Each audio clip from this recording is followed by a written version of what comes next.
I'm not actually healing people. People heal themselves. And the first step to healing yourself is loving yourself. And if Yeah. that self-love is not there, if you're in a cycle of perpetually negative self-talk or hurting yourself or not realizing how amazing and beautiful and worthy of unconditional love you are, it's going to be harder to get into a space to receive healing energy. You're listening to the What the Gut podcast, where busy moms can come for a holistic approach to health and vitality. I'm Allison, your host, a holistic health and wellness coach. In this space, we'll dive into the intricacies of achieving holistic wellness while balancing the demands of daily life as a busy mom. What the Gut is your haven for navigating the challenges that come with juggling numerous tasks while aiming for a healthier, more balanced life. Join me as we uncover practical solutions to common health hurdles, from managing fatigue to understanding all things gut health. Through insightful discussions, actionable insights, and tailored lifestyle strategies, my goal here is to empower you to embrace a vibrant, nourishing life while saying goodbye to being overwhelmed and exhausted. So if you're ready to embark on this transformative journey towards holistic well-being, hit that subscribe button. Get ready to discover the secrets to thriving in motherhood while nurturing your overall wellness. A quick reminder, everything discussed here is for educational and empowering purposes only and is not intended for personalized medical advice. Consult your personal healthcare provider for personalized medical advice. Welcome to What the Gut, where we create our own path to holistic health, one episode at a time.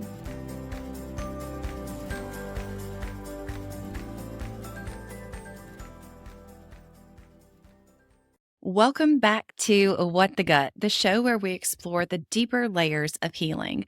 I'm your host, Allison, and today we're diving into the fascinating world of intuitive energy healing with Tammy, a practitioner who blends medical intuition with energy work to uncover the emotional frequencies holding physical illness in place.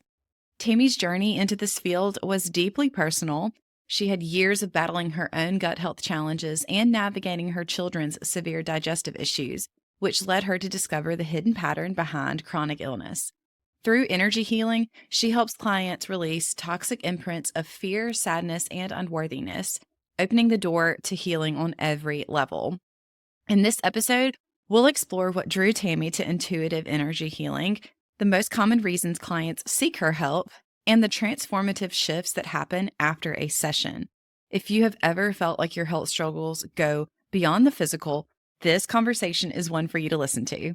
Let's dive in. Welcome to the podcast, Tammy. I'm really Thank excited you. to have you here. Thank you so much. Excited to be here. Now, I know you do intuitive energy healing. I would love to just dive right in. So, energy healing, what was it that really got you into intuitive energy healing? Yeah, well, I've been a dietitian for 30 years, just as an aside. And I guess towards the late 90s, early 2000s, I started to embrace more natural aspects of healing because nutrition is a natural aspect of healing, truthfully. So when I started giving birth to my kids in the early 2000s, they had health struggles. And I had always had a bad gut. I was diagnosed with IBS at 20 and then horrible constipation at age 10. I had had some issues leading up to that, but my kids had far worse issues at a younger age than I ever had, which really sounded the alarm for me. And it took me on this odyssey of trying to get them better. So I took them to their pediatrician and she literally looked at me and said, "I can't help you. You need to see a naturopath." And I was like, "Well, thank you. That's very helpful." Because she was truthful, you know? I just want to say, like, how much respect did you have for her after that? For saying, this is not my area of specialty. Yeah. And she didn't try to waste your time. She didn't try to just put a medication to suppress things. She said, this Yeah. is what you need to do. That's awesome. Yeah. It was funny though, Awesome. 'cause there was another nurse practitioner in her office that we had seen at another time that kept insisting that my older daughter had some kind of sinus issue and insisting that she take medication for it. And I was like, I knew that wasn't the problem. I knew my daughter. And I'm like, Mama no. always knows. Yep. Mama knows. Yeah. So it put me on this odyssey or this journey of trying to get my kids better. And I was willing to do everything. We did go to a lot of naturopaths and integrative medicine doctors. This is around the time of the birth of functional medicine, because functional medicine was really birthed from naturopaths. It Yeah. was doctors that wanted that knowledge, and this is how they got it. It was naturopaths that created all the information that was the basis of functional medicine. So I was going to integrative medical doctors, acupuncturists, And I wasn't really getting the results that I wanted. So I started going to energy healers. And I had always been really sensitive to energy. Like whenever I was in a situation previously where people were doing energy work and group healings and stuff like that, I always felt it really strongly. So I was very attracted to that. So I started taking courses in energy healing back in 2009, 2010. So I started doing chronic healing and I was do that stuff on my kids so that when they got a burn or a cut, I would do the energy work on it and it worked really well. And I was like, oh, that's so cool, you know? Yeah. And then I started taking courses in body talk and then AccuNect, which was like an offshoot of body talk. And then it was more right before the pandemic that I would write functional medicine protocols for people with gut health issues or autoimmune issues. And I realized they were just instantly downloading. I didn't have to think about anything. I was just being provided with the answers. And I was like, ooh, that's really weird. That's really cool. So I decided that I wanted to develop the whole intuitive thing a lot more. And I was taking advanced courses with AccuNect with emotional energy healing. And the two were really like lighting my fire, so to speak. It was during the pandemic that I joined a Facebook group with a psychic medium and her husband that did the same. And they were both Reiki masters and they did a lot of healing on us. And it just blew me wide open. And then while I was doing AccuNect tapping on my daughter one day, my hands got in position for Reiki, and she was like, "What are you doing?" And I'm like, "I think it's Reiki, but I don't know. I'm just being told to do this now." And that was kind of like the inception of where everything really started to hit the skids. So I realized that Reiki was this beautiful new way of energy healing that just blew my mind open. And then I was being taught from the other side, the spiritual side, how to do Reiki because I'd never done it before. But I was being shown images of the light or the energy coming through the crown chakra, coming through the top of the head and out through the hands. And I felt it. And I was just like, that's so cool. Wow. Yeah. So once I started doing Reiki, I was like, this is it for me. I want to do this. I started working on people for free. And then I started charging a very low cost. And then I became certified because I realized I can't just tell people spirits taught me how to do this. I have to have actual training. So I became a Reiki master. And then I would just kept getting information. I got information that vibrational healing is really important. So I looked into healing with tuning forks and I became a certified biofield tuner through Island McCusick's information. And then I got information that emotional healing was really the crux of everything because I still had a really big science mind. And my science mind wanted to just do all the healing with based on scientific principles. And then my own spirit team was like, no, everything is rooted in emotions.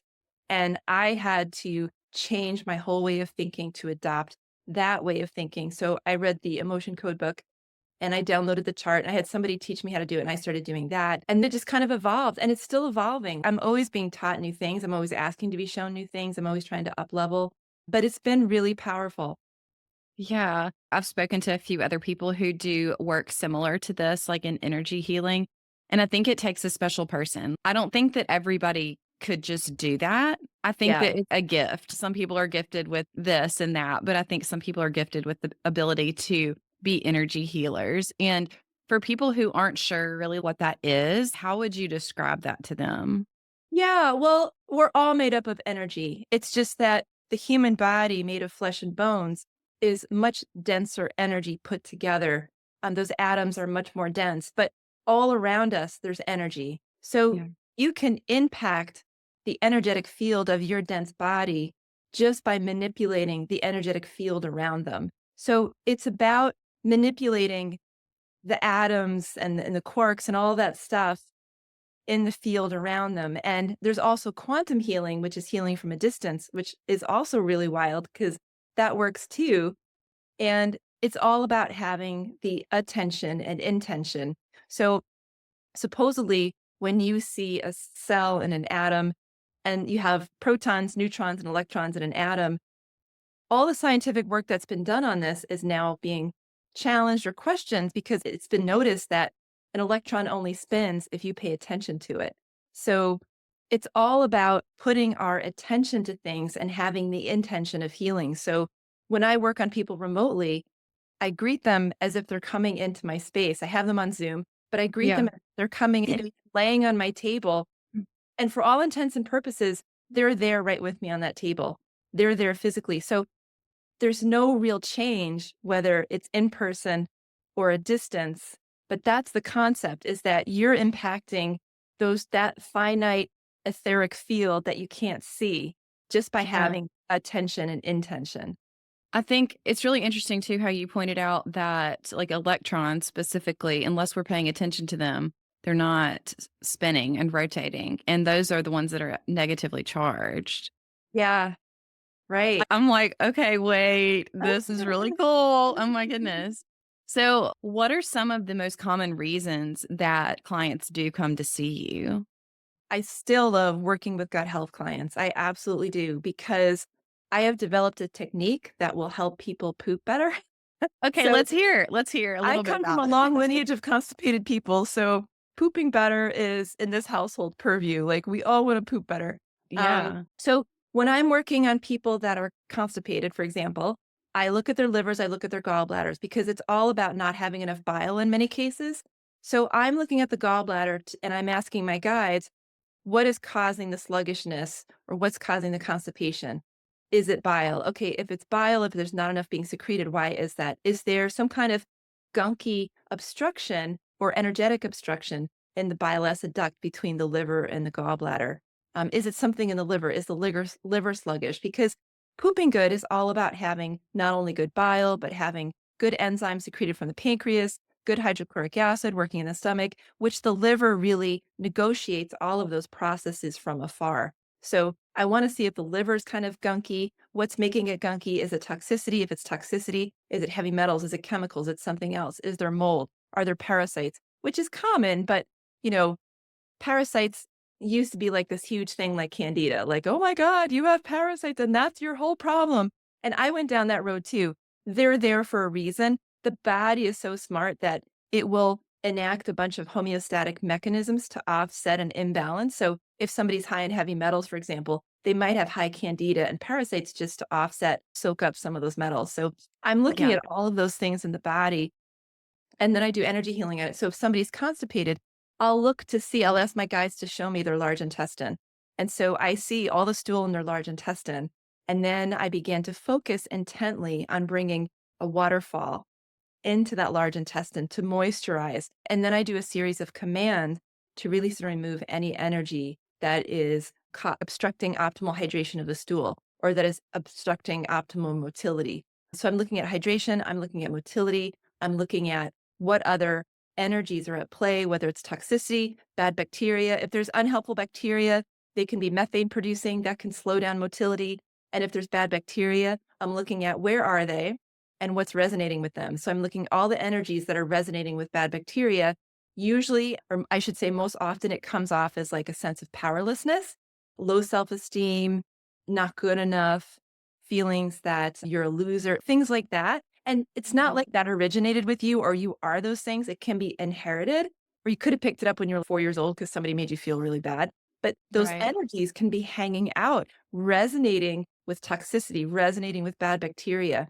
So once I'm bringing hydration into the stool, I then bring my mallet. So in my mind, I'm imagining because I know I'm the ultimate creator, right? So I'm creating a healing on this person just by imagining it. So not only do I have my waterfall, but then I bring my mallet in and my peg, and I'm hitting up all the hard, dry stool with my mallet and my peg so that it's able to dissolve. And then I see the waterfall coming through and moving that stool through. Yeah.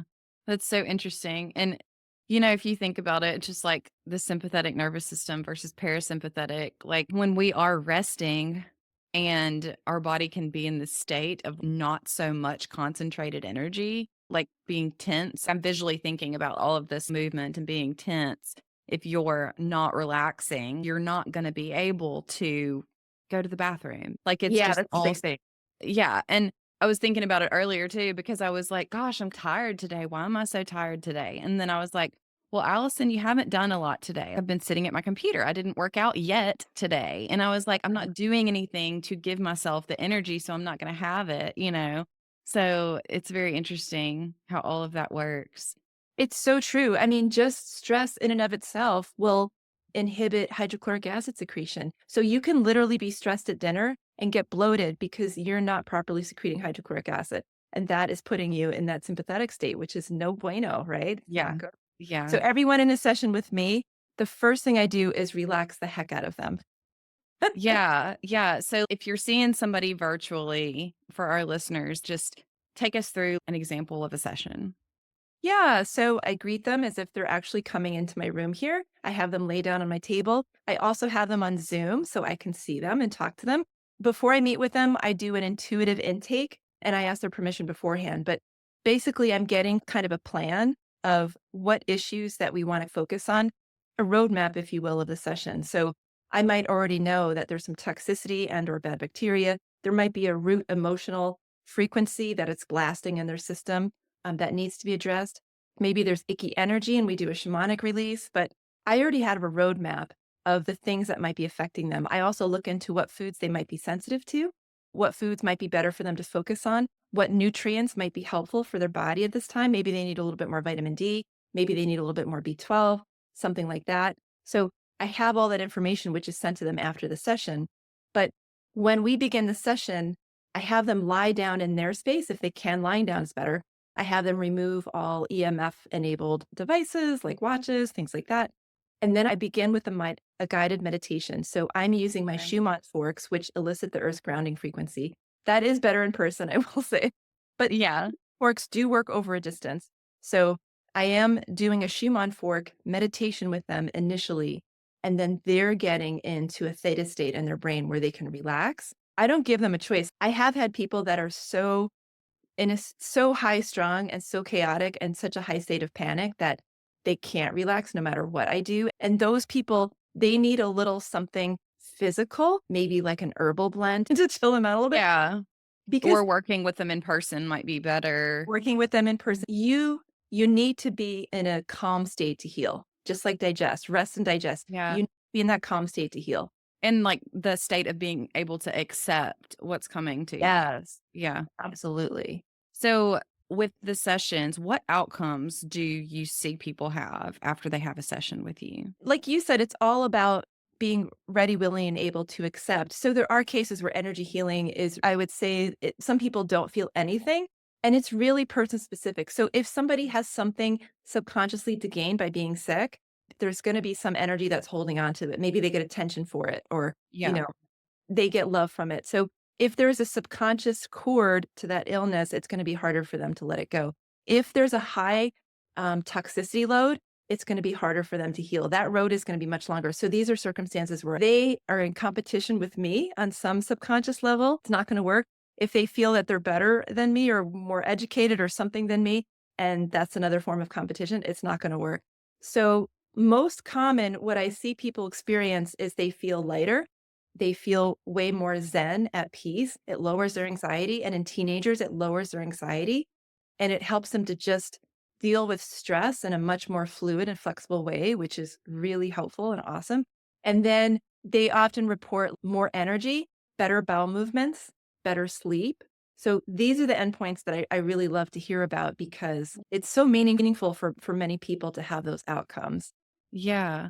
Just when I'm picturing like laying there and being constipated and then like, you chipping away at the stool and then like the waterfall. I'm like, do people have to get up and like rush to the bathroom right away? Like No, they often have bowel movements within a few hours of the session, though.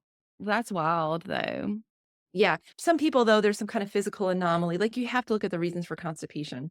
Mhm, If yeah. it's Well, something that's really in their trenchant, that's going to be an obstacle. It can be a bit of a harder case.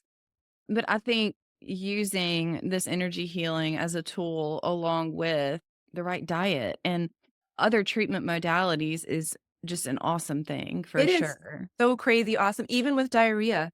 When I worked as a functional medicine dietitian helping people with diarrhea, I could usually get them to stop having diarrhea within a week. Like that was easy. But with energy healing, it can stop within 24 hours. I mean, it's so cool. And then you give them information that they can take certain supplements. They can still do all the functional medicine stuff, but the energy healing just up levels everything.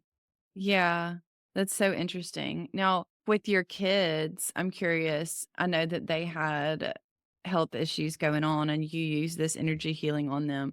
How many times does somebody typically have to see you? I mean, I know that that probably varies with everybody. Yeah. It depends on the stress in their life. If they have ongoing stress that they're constantly exposed to, they're going to need to see me more often. I had a gal that kept exposing herself to paint. So, what came up most strongly for her was paint. and it was a strong chemical toxicity in her brain. She had trouble sleeping. She had all these other ADD issues. And so I was trying to figure it out. And in talking with her, she gets her nails done every week with the gel acrylics and all this crazy stuff, right? Like Mm, a lot. It's yeah. pretty intense.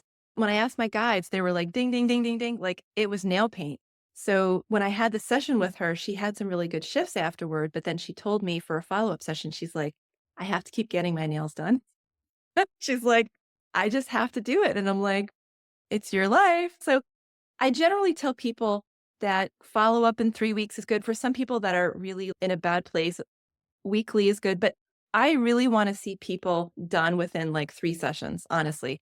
In the beginning, I wanted to heal everyone as soon as I saw them. And I would throw all this crazy stuff into one session. And then it was just too much. And I was like, no, it's better for them to come for a follow up. This is just too overwhelming. So ideally, with 3 to 5 sessions, they're good. And they have the information physically that I provide in a report to help them to continue to keep going. I also teach people how to do energy work on themselves. Oh, okay. That's awesome. So I know that one of the more common reasons people come to see you is for their gut. That's just kind of something that you do really enjoy. What are some other kind of off the wall reasons maybe that somebody wouldn't typically think of that they could come to you for? Well, a lot of people that come and see me, they already have a spiritual sense. So they're already waking up to their own intuition and they're sensing they want to have more of that spiritual connection. Some people come to me because they feel like they're being possessed or manipulated, or there's bad energy in them and they want it to be removed. Some people just want to evolve more consciously and they realize there's blocks in their upper chakras that are blocking their own spiritual connection. They want me to remove those. Some people have pain. Pain is a big one: hip pain, knee pain, leg pain. They want to know what's causing it, what they can take for it, and then they want energy healing on it to remove it. So it can be Yeah. a lot of weird reasons. I've had people that just can't sleep at all at night. And depending upon the reason, like I mentioned earlier, if somebody has a really high toxic load, it's going to take longer. Yeah, which is expected, just like it would be for any other healing modality that you took, whether it was like supplements, treatment plan, detox, it's going to take longer. That's so interesting. I love that. I'm just like, what kind of problems am I going through where I could do this? Like, I don't know. Like right now, I'm like, my gut's in a good place. I don't have problems sleeping. I'm like, Well, just let's just take the initial example. You said you had a little bit of a sore throat. okay, yes, I feel like something's coming on, but I've been Yeah. loading up on all the ginger and curcumin and turmeric. So, Yeah. People can have a little bit of current life exposure or inherited mercury hanging out in their throat. And that's one of the most common reasons for sore throat. Now, it could just be like you're getting sick or whatever, or it could be bugs. So bad bacteria tend to congregate there, like strep, which is why people get strep throat. And some people are just carriers of strep, meaning it's hanging out and then it gets activated. So you can have some strep there, but you have to look at why is it there? So right. bad bacteria is often resonating with some kind of toxicity or emotional frequency or both. So there, a little bit of mercury right there can kind of resonate with that bad bacteria, Oh my. Okay, but how'd the mercury get there? can be inherited. How do I know if it's inherited? How do I know? Well, you look at your family lines. Does mom, dad, grandparents, did they have any silver fillings? Did they grow up in the East Coast or another part of the country with a lot of coal mining? Did they eat a lot of tuna? So I'm a child of the 70s. So we were exposed. I grew up with mercury thermometers and we were Yeah. exposed to that stuff. One of the initial ways I was so sick was that I had over 30 silver fillings for nearly 30 years, which are more than 50% mercury. So when I was tested for heavy metals, the mercury line literally went off the paper and my Yeah, doctor I'm fell off his chair. He was like, you're like a Chernobyl patient. He said to me, he's like, your mercury levels are so high. And I knew it because one of the cardinal symptoms of mercury toxicity is irritability. And I had no patience. And I was a new mom. I had young kids. And I was like, this is a really bad combination to be irritable. Like, right. But, a lot of people would say, oh, you're just a new mom. Like it's just part of it for you to be cranky. You knew that yeah. something was not right. And I worked out of doctor's offices that were doing really cool things with chelation therapy. And they Yeah. knew about toxicity and they taught me about it. They taught me how one sign of metal toxicity is if your periods alternate. Like one month it's okay, and the next month it's ravaging and horrible and terrible. Yeah. And I totally had that. And then he told me the other symptoms, and I'm like, oh my God. And here I am with a whole mouthful of metal, like, duh, you know? Yeah. Well, I'm pretty sure that my family, the fillings for sure, have definitely been something in my family. But I mean, people still get fillings. So it depends upon your detox pathways. You can have somebody like me with a mouthful of fillings and they poop like rock stars and they're detoxing just fine. Right. And then some people, just because of their genetic makeup, may not be detoxing as Yep. appropriately Yeah. or environmental conditions, all of that. Yeah, Yeah. it affects And everybody different, but and plus when you have a high mercury load, it tends to gum up your finer pathways of elimination detoxification. So you're more likely to continue to accrue other forms of toxicity if you already have that on board. gosh. Now, whenever you realized, okay, my entire mouth essentially is the problem, did you get all those removed? I did. Okay. I mean, I'm pretty sure you did. 17 years ago, I went to a holistic dentist.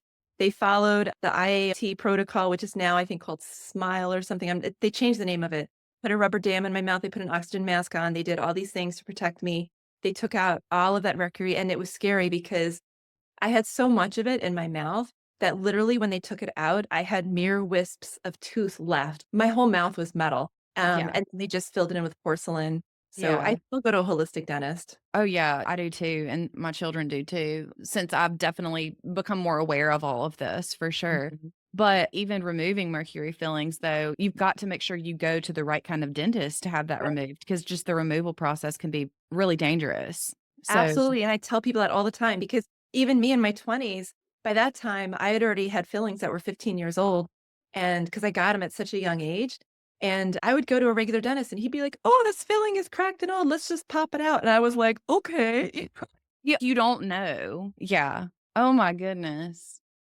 That's crazy. Just the 30 fillings. Oh my goodness. I know that your background as a dietitian and now you focus so much more on the energy aspect of it. I'm wondering how those 2 tie together now for you. Beautifully, really beautifully, and I still see patients just for nutrition, although it's frustrating because I feel like when you're trying to heal You're when you like, "I just wanna throw some good energy at I you." do, I so do, 'cause and I just wanna tell him, "I already know what's wrong with you, let's get on the table, let's work it out." But, you can't always heal the physical with the physical, and Right. so I've worked with people that are on these hardly restricted diets for years, they're spending $600 a month on supplements, and their doctor just keeps wanting to order more tests, and then they go to another doctor, and it's a whole new round of tests, and it's this vicious cycle, and you Yeah. have to know that most of these diseases have their root origins in emotional issues, so Yeah. that has to be addressed, and I'm not a therapist, I tell people that, but with emotion code, you're identifying emotions. You're letting these things go. And Right. that's a really important aspect to it. But when somebody's on the table and they might have a question for me like, oh, I don't know if I'm reacting to dairy. And so I'll just ask where I'm in their energy. I'm talking to my guides. I'll just ask, are they sensitive to dairy? Yes. And then if I realize it's causing inflammation in their body, I will do a release and removal of those proteins and residues that are causing inflammation. It's not like 100%, but it gets rid of a lot of the ick. Yeah. Yeah, it's a really nice marriage of the two things. Yeah. That's so interesting. Now, I definitely think that testing is super helpful, Yes. especially trying to pinpoint, like, the root cause. I'm curious, with energy healing, I'm like, okay, it sounds like you can't really have a negative outcome with it. Like, what are the cons with it? To me, I guess maybe if somebody's just not really open to it, whether they realize it or not, like, they might not get results, but what bad could come from attempting to have an energy session? I mean, the most important thing to realize is that I'm not actually healing people. People heal themselves. And the first step to healing yourself is loving yourself. And if Yeah. that self love is not there, if you're in a cycle of perpetually negative self talk or hurting yourself or not realizing how amazing and beautiful and worthy of unconditional love you are, it's going to be harder to get into a space to receive healing energy. There are many cases where people are super sensitive and Okay. they not withstand powerful energy healing techniques. So it really helps me when they tell me, hey, I'm super sensitive and I've had energy healing sessions before and I've gotten really sick after them. And then I'm like, thank you for telling me because then I can tell my guides, hey, we need to be really careful with this person. They're fragile. And constantly during the session, I will ask that any energy that is excessive or negative in nature be removed. I'll say it like a million times, even at the end of the session, because I do not want a sensitive person to feel badly after a session. I want them to feel good. And sometimes they're too sensitive to even have tuning forks. And I want to really comply with that and be sensitive to their needs. Yeah. Gosh, that's so interesting. I'm just Because soaking it all in. I'm doing detox on people. I'm opening up their pathways of elimination, detoxification in their liver, gallbladder, intestines, and kidneys. I'm doing detox. I'm detoxing the brain of stuff. So I want stuff to be moving well in their bodies. And I tell them, check in with me. If you have any negative symptom after the healing, you check in with me and I'll go back in and we'll fix it. And so I very rarely had the person have had that happen. I did have a situation once where somebody did not tell me they were super sensitive and then they did get sick and didn't tell me. And then they were sick for like a week. And I'm like, can you please tell me next time? Like, Yeah. And by being sick after a session, I could manifest in any way, really, just because of yeah. the energy release and stuff. Yeah. Gosh, that's so interesting. I'm just kind of like amazed by it. I'm sorry. Like a loss for words.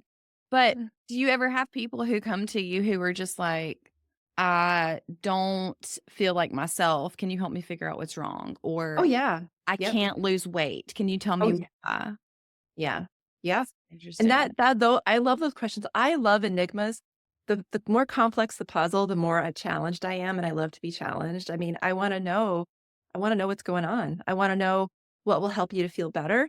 I wanna know, is this energy superimposed on you? Is it an energy, entity, spirit, or soul? What's going on? Are you feeling manipulated? Is it a crown chakra interacting with a physical organ?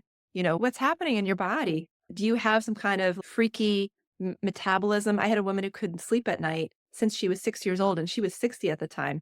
So she had her whole life of bad sleep, and what I found out was that she had an excessive absorption of vitamin E particles, and never in my wildest dreams would I just think of that. Yeah. I kept asking, is there a metabolic anomaly? Okay, what is that? Is that with a vitamin? Yes. Okay. And then I went through every single vitamin, vitamin E. Okay. She was hyperabsorbing vitamin E compounds and they were interacting with her sleep. And then as soon as I cleared that from her body and the energies that were promoting that, she started sleeping at night. Within the first session, she slept that night.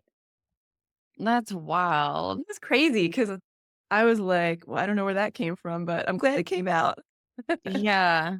Gosh. Now I'm just thinking with your kids, if you're like trying to tune in to what's going on with them, but they are like, oh, mom, I don't want to talk right now. I don't want to disempower them because we're all here learning on our journeys to evolve our souls. It's really why we're here. And me interfering too much with their own pathway could be disempowering. So I try to Yeah. give them as much autonomy as I can. But since I've been like extra vigilant about their health since they were super young, I still am extra vigilant about their Yeah. health. I just can't help it. Yeah. Well, Tammy, this has been so cool, such an informative episode. I really appreciate you being here today. I'll be sure to drop your Instagram in the show notes so that everybody can follow you and reach out to you for an energy healing session Thank you because so much. this just sounds like such a fun thing. So, thank you Aw, so much for being here. thank you. I appreciate it. Have a great day.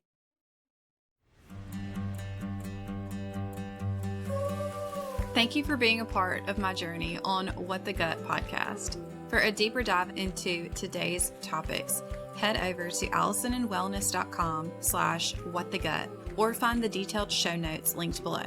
Hey, and don't miss out on future episodes. Hit that subscribe button, and if you love this one, please leave me a review.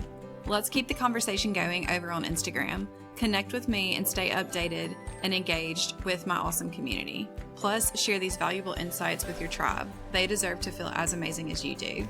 You can find me at Allison_and_wellness on Instagram. Your support means the world to me. I'm looking forward to our next awesome chat.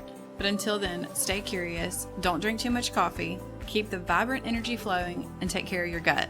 Catch you real soon. Oh, and hey, if you're ready to dive deeper into personalized wellness, check out my one-on-one health coaching program at allisonandwellness.com.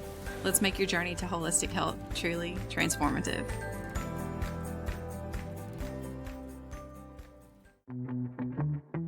Hey there, it's Allison. And if you're anything like me, coffee is a non negotiable part of your day.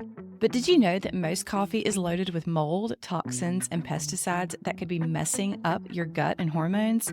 Yeah, no thanks. That's why I only drink Purity coffee. It's organic, tested for toxins, and it's packed with antioxidants that actually support your health instead of wrecking it. It's smooth, delicious, and best of all, it does not leave me feeling jittery or bloated. So if you're ready to upgrade your coffee game and support your gut at the same time, grab a bag of Purity coffee today. Your body will thank you.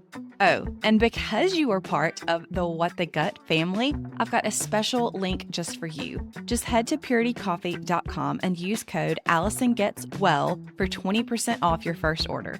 Cheers to coffee that loves you back.